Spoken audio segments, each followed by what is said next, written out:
Some songs don't just sound beautiful, they stay with you long after the music fades. Whether it's haunting melodies, deeply emotional lyrics, or raw, vulnerable performances, these tracks have the power to move us in ways few others can. Today, let's explore the 10 most beautiful haunting songs together. Number 1, Hallelujah, Jeff Buckley. Though Hallelujah is now one of the most beloved and widely covered songs in modern music, its road to fame was long and unexpected. When Leonard Cohen first wrote and recorded the track in 1984, it was far from the instant classic it would later become. He spent 5 years crafting it, reportedly writing as many as 80 verses before finally narrowing it down to 4. However, when Cohen presented the song to CBS Records, they rejected it outright, calling it a disaster. Determined to release it anyway, Cohen included Hallelujah on his album Various Positions, which was put out independently but to little fanfare. The song might have faded into obscurity if not for John Cale, who reinterpreted Hallelujah in 1991 with a stripped-down piano arrangement that brought new emotional depth to the lyrics.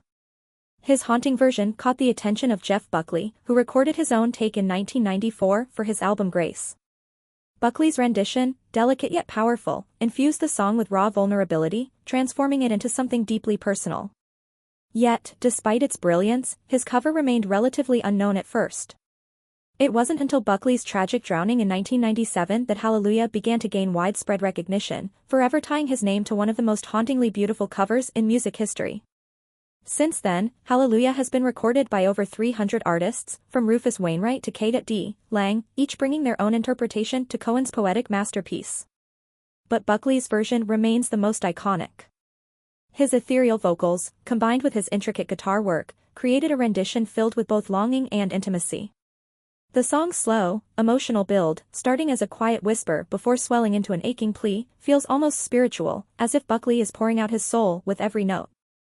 The irony of Hallelujah's journey is that it was never meant to be a hit, yet Buckley's rendition turned it into one of the most revered songs of all time. What was once overlooked became a defining moment in both his career and legacy. The tragic beauty of his untimely passing only deepened the song's emotional weight, making it a timeless anthem of love, loss, and longing. Number 2, Hurt, Johnny Cash. What started as an industrial rock ballad about addiction and self-destruction became something far more profound when Johnny Cash made it his own. Originally written by Trent Reznor of Nine Inch Nails, Hurt was a raw, unfiltered reflection on pain, regret, and the fragility of life.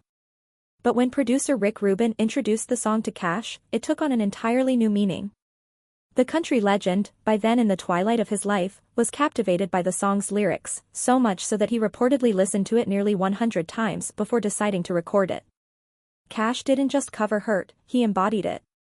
His deep, world-weary baritone, once filled with the confidence of youth, now trembled with age, making every word feel painfully real. While Reznor's original version spoke from the perspective of a young man drowning in his own darkness, Cash's interpretation was that of a man looking back on a long, complicated life, a man who had seen and lost more than most. With every line, he confronted his mortality, his regrets, and the inescapable weight of time.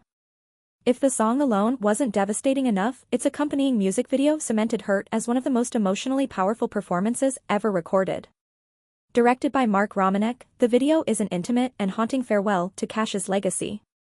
It weaves together archival footage of his younger years with stark images of an aged, frail Cash sitting at his piano, surrounded by memorabilia from a lifetime of triumphs and struggles. His home, filled with relics of the past, becomes a metaphor for a man reflecting on everything he had built, only to realize that time has stripped it all away. The song and video took on an even deeper meaning when, within a year of its release, both Johnny Cash and his beloved wife, June Carter Cash, passed away. Suddenly, Hurt was no longer just a cover, it felt like Cash's final goodbye to the world. The tragedy didn't end there. In 2007, the couple's home, which had been so prominently featured in the video, burned to the ground, further solidifying Hurt as one of the most heartbreaking swan songs in music history. Number 3, The Sound of Silence. Simon and Garfunkel. Some songs are born from a moment of inspiration, but The Sound of Silence was the result of a slow, methodical writing process. Paul Simon took 6 months to complete the song, carefully crafting its lyrics and structure. According to legend, he wrote much of it in a darkened bathroom, which might explain the haunting opening line, "Hello darkness, my old friend." Whether true or not, the story perfectly fits the song's somber, introspective mood. Over the years, The Sound of Silence has been interpreted in many different ways. Some believe it captures the sense of grief and shock that followed the JFK assassination, seeing it as a reflection of a nation struggling to process tragedy. However, Simon himself has offered a different explanation, stating that the song is really about the growing disconnect between people, the way modern society makes it harder for us to truly communicate. Regardless of the intended meaning, the song's poetic lyrics and haunting melody have resonated with listeners across generations. Its atmospheric, almost hypnotic quality has made it a powerful choice for film and television. One of its most famous uses was in The Graduate, where it underscored themes of alienation and disillusionment, perfectly capturing the film's quiet melancholy. Decades later, it resurfaced in Watchmen, adding an even deeper emotional weight to the film's already heavy themes. But for all its sorrowful and reflective themes, The Sound of Silence has also found its way into pop culture in more unexpected ways. Most notably, it became an ongoing joke in the cult comedy series Arrested Development, where the song's mournful tone was hilariously used to highlight moments of self-pity and exaggerated despair. Number 4, Tears in Heaven. Eric Clapton. Few songs capture the depths of grief as powerfully as Tears in Heaven. Written in the wake of an unimaginable tragedy, the song became Eric Clapton's deeply personal tribute to his late son, Connor. In 1991, Clapton's 4-year-old son, whom he shared with model Lori Del Santo, fell from the 53rd floor of a New York City high-rise in a devastating accident. The loss was shattering, and for a man who had battled addiction in the past, it could have easily sent him spiraling. But instead of turning to old habits, Clapton turned to music, using songwriting as a way to process his grief. Clapton initially penned the first verse himself, struggling to find the words to express his pain. He later teamed up with songwriter Will Jennings to complete the track for the soundtrack of the 1991 film Rush. What emerged was more than just a movie ballad, it was an intimate, soul-bearing reflection on loss, love, and the unanswered questions that follow death. The lyrics ask whether he would recognize his son in another life, whether Connor would still know him, and whether he himself could find the strength to carry on. These questions, filled with sorrow and longing, struck a universal chord with listeners who had faced their own grief. While Tears in Heaven was deeply personal to Clapton, its message resonated far beyond his own tragedy. The song became an anthem of healing, a reminder that music has the power to articulate emotions that words alone often cannot. The delicate acoustic arrangement and Clapton's subdued, heart-wrenching vocals only added to the song's emotional weight. The song's impact was undeniable. It won 3 Grammy Awards in 1993, including Song of the Year, Record of the Year, and Best Male Pop Vocal Performance. Despite its success, Clapton eventually stopped performing it live, stating that revisiting the song's pain became too much for him. Yet, even decades later, Tears in Heaven remains one of the most hauntingly beautiful tributes ever written, an everlasting testament to love, loss, and the enduring power of music. Number 5, The Wolves, Act 1 and 2. Bon Iver. Few songs capture raw emotional turmoil quite like The Wolves, Act 1 and 2. Written during one of the darkest and most transformative periods of Justin Vernon's life, the track reflects a man grappling with heartbreak, illness, and personal reinvention. After the collapse of his band and the end of a painful relationship, Vernon found himself physically and emotionally drained, suffering from mononucleosis of the liver. Seeking solitude, he retreated to his father's isolated cabin in the woods of Wisconsin, where he spent months alone, wrestling with his thoughts and pouring his emotions into music. What started as an exercise in self-reflection soon evolved into something much greater. The Wolves, Act 1 and 2, feels less like a structured song and more like an evolving emotional release. Its sparse instrumentation and layered, ghostly vocals create an almost hypnotic atmosphere, mirroring the isolation Vernon experienced while writing it. The lyrics, repetitive and aching, resemble a mantra, an attempt to regain control in the face of overwhelming sadness and uncertainty. The song doesn't just tell a story of pain, it fully immerses the listener in it. As Vernon's falsetto echoes over the haunting instrumentals, it feels as though he is simultaneously lamenting his past and desperately trying to move forward. What makes The Wolves so powerful is its lack of resolution. Unlike Bon Iver's later track Holocene, which carries an undertone of acceptance and self-awareness, The Wolves remains suspended in emotional limbo. It captures that moment when loss and longing are still raw, before the lessons have been learned and before the wounds have fully healed. The song's climax builds into a swirling, chaotic storm of sound, reinforcing the feeling of a man lost in his own thoughts, searching for meaning in the stillness of the wilderness. Though Vernon initially thought he was recording a personal demo, the deeply intimate and vulnerable nature of For Emma, Forever Ago resonated far beyond his own experiences. The Wolves, Act 1 and 2, became one of the defining tracks of the album, a haunting reminder that sometimes, the only way to move forward is to first allow yourself to be lost. Number 6, Mad World, Michael Andrews featuring Gary Jules. Originally released by Tears for Fears in 1982, Mad World was reimagined 2 decades later in a way that completely changed its tone and meaning. What was once a synth-heavy new wave track filled with restless energy became a slow, mournful ballad in the hands of Michael Andrews and Gary Jules. Their version, recorded for the Donnie Darko soundtrack, stripped away the original's urgent intensity and replaced it with haunting minimalism. Ironically, the cover only came about due to budget constraints. When the film's production team couldn't afford the rights to U2's MLK, Andrews was asked to come up with a replacement. What resulted was one of the most hauntingly beautiful reinterpretations in music history. At the request of director Richard Kelly, Andrews built the song's entire soundscape with just a few key elements, removing all drums and guitars to create something fragile and ethereal. He used only a piano, a vocoder, and synthetic cello sounds produced through a mellotron, giving the track a dreamlike, almost ghostly quality. To bring the song's emotional weight to life, Andrews turned to his former bandmate, Gary Jules, whose soft, understated vocals transformed the track into something deeply introspective. The entire recording process was shockingly simple, with the track mostly completed in under 2 hours. Yet, despite its minimal production, its impact was immediate and profound. Originally intended as nothing more than a demo, Mad World resonated so strongly with Kelly that he decided to use it in the film's climactic scene, forever tying it to the movie's dark, existential themes. Since then, Andrews and Jules' version of Mad World has taken on a life of its own, becoming one of the most emotionally powerful covers ever recorded.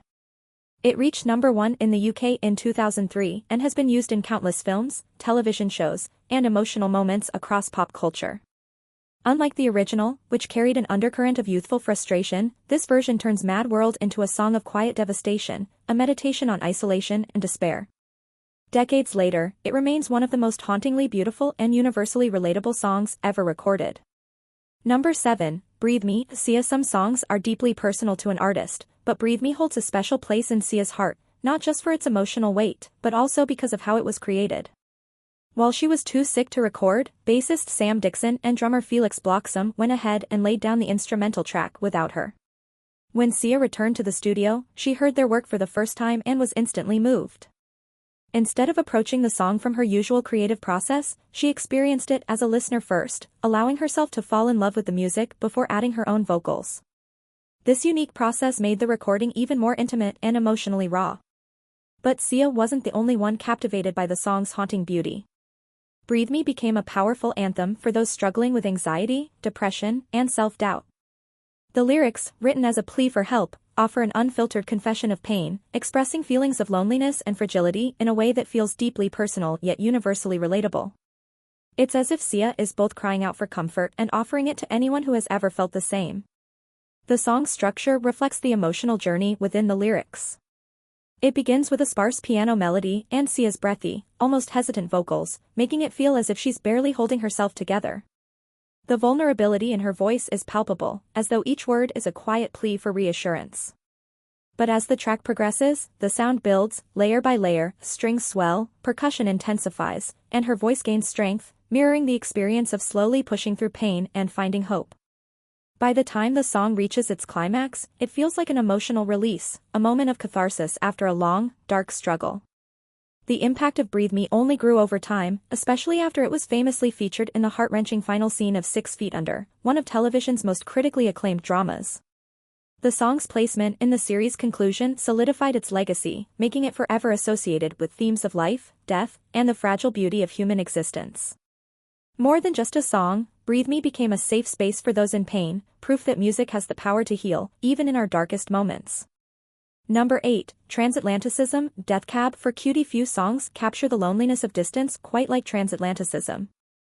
As the title track from the album that cemented Death Cab for Cutie's place in indie rock history, this nearly 8-minute epic unfolds like a slow-burning emotional storm. Written by Ben Gibbard and Chris Walla, the song paints a vast, aching picture of separation, using the ocean as a metaphor for the growing space between two people who desperately long to be together. From its first line, it sets the tone for a deeply introspective journey, one that resonates with anyone who has ever felt the sting of being too far away from someone they love. The song's structure mirrors its emotional depth, building gradually from soft melancholy to overwhelming intensity. It begins with a sparse, intimate arrangement, just a lonely piano, Gibbert's yearning vocals, and delicate percussion. As the song progresses, layers of sound start to swell, subtle guitar tones, echoing drum beats, and atmospheric textures that grow in intensity, creating the feeling of waves crashing against an invisible barrier. The lyrics reflect the agonizing frustration of a long-distance relationship, capturing the emotional weight of wanting something that feels just out of reach. The repetition of, "I need you so much closer," becomes more than just a lyric, it turns into a desperate, aching mantra, looping over and over as the song builds toward its climactic explosion of sound. By the time the music reaches its peak, it's no longer just a song, it's an emotional purge, a cathartic release of everything unsaid. The listener is fully immersed in the moment, feeling every mile that separates the narrator from the person they need the most. Beyond its deeply personal lyrics, Transatlanticism also serves as a defining moment in Death Cab for Cutie's career. It was the song that elevated them from indie favorites to mainstream recognition, showcasing their ability to weave poetic storytelling with lush, expansive soundscapes. The song's influence stretched far beyond its 2003 release, finding its way into film, television, and the hearts of countless fans who saw their own heartbreak reflected in its lyrics.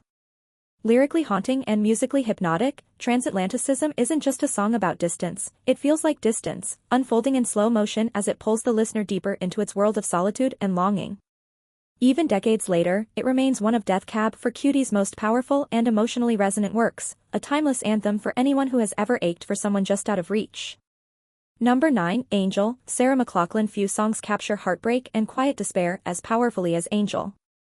Though it became widely known through ASPCA commercials, where it was paired with images of abandoned animals, the song's origins are rooted in an entirely different kind of tragedy. With nothing but McLachlan's voice, a delicate piano melody, and the subtle bass work of Barenaked Ladies' Jim Cregan, Angel is stripped down to its emotional core, making it one of the most hauntingly beautiful ballads ever recorded. McLachlan wrote Angel after reading about the overdose death of Smashing Pumpkins touring keyboardist Jonathan Melvoin, who died in 1996 after using heroin. Deeply moved by the story, she wanted to capture the sense of pain and loneliness that often accompanies addiction. The song doesn't just mourn Melvoin's passing, it speaks to the broader struggle of those who seek escape in destructive ways. Instead of judging, Angel offers empathy, acknowledging the temptation to numb the pain when life feels overwhelming. Over the years, Angel has become the ultimate soundtrack for moments of sorrow and reflection, appearing in countless TV shows and films whenever an emotionally heavy scene needs a song that cuts straight to the heart. The lyrics, "You're in the arms of the angel, may you find some comfort here," are as much a prayer as they are a lament, offering a sense of peace in the midst of suffering. Despite the song's deeply emotional nature, McLachlan has said that writing Angel was an unexpectedly effortless process, calling it a very easy labor. At the time, she had spent 2 exhausting years on tour, feeling drained and disconnected. While she had never struggled with drug addiction herself, she understood the crushing weight of burnout and the longing for escape. That connection gave her the ability to write about the struggle with raw honesty, turning Angel into something far more than just a song about addiction. It became an anthem for anyone who has ever felt lost, overwhelmed, or in need of comfort. More than 2 decades after its release, Angel remains one of McLachlan's most enduring and widely recognized songs. Whether it's played at memorials, used in films, or simply heard in a quiet moment of personal reflection, its message of sorrow and solace continues to resonate. At its heart, Angel is not just a song about loss, it's a reminder that even in our darkest moments, we are never truly alone.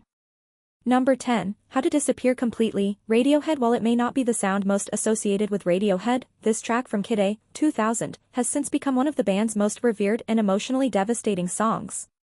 Unlike their earlier work, which leaned heavily on intricate guitar arrangements, How to Disappear Completely takes a different approach. Instead of the signature guitar-driven sound, Johnny Greenwood crafted a haunting orchestral arrangement inspired by avant-garde composer Christoph Penderecki. Recorded at Dorchester Abbey in Oxfordshire, England, the track feels more like a cinematic experience than a traditional rock song. Lyrically, the song is rooted in personal and psychological escape. Thom Yorke drew inspiration from a mantra that REM's Michael Stipe once gave him during a period of extreme anxiety: "I'm not here. This isn't happening." Those words became the emotional core of the song, reflecting a desperate attempt to dissociate from overwhelming reality. Yorke also pulled from a recurring dream in which he saw himself floating through the streets of his hometown, untethered from everything around him. Sonically, the song captures that same feeling of detachment. York's vocals drift in and out, seamlessly blending with the mournful, swelling strings, creating an effect where it's almost impossible to tell where his voice ends and the orchestration begins. The result is both haunting and hypnotic, a song that doesn't just describe emotional disconnection but feels like it. Over the years, How to Disappear Completely has become a fan favorite and a defining moment in Radiohead's evolution. It stands as a testament to the band's willingness to push boundaries, proving that sometimes, the most powerful rock songs don't need guitars at all, just an overwhelming sense of isolation and sorrow wrapped in a beautifully orchestrated soundscape. These songs prove that music has the power to touch our souls, bringing beauty to sadness and depth to emotion. Whether they make us reflect, reminisce, or even shed a tear, they remind us why music is such a powerful force. Which hauntingly beautiful song resonates with you the most? Let us know in the comments. And if you enjoyed this list, don't forget to like, subscribe. Thanks for watching.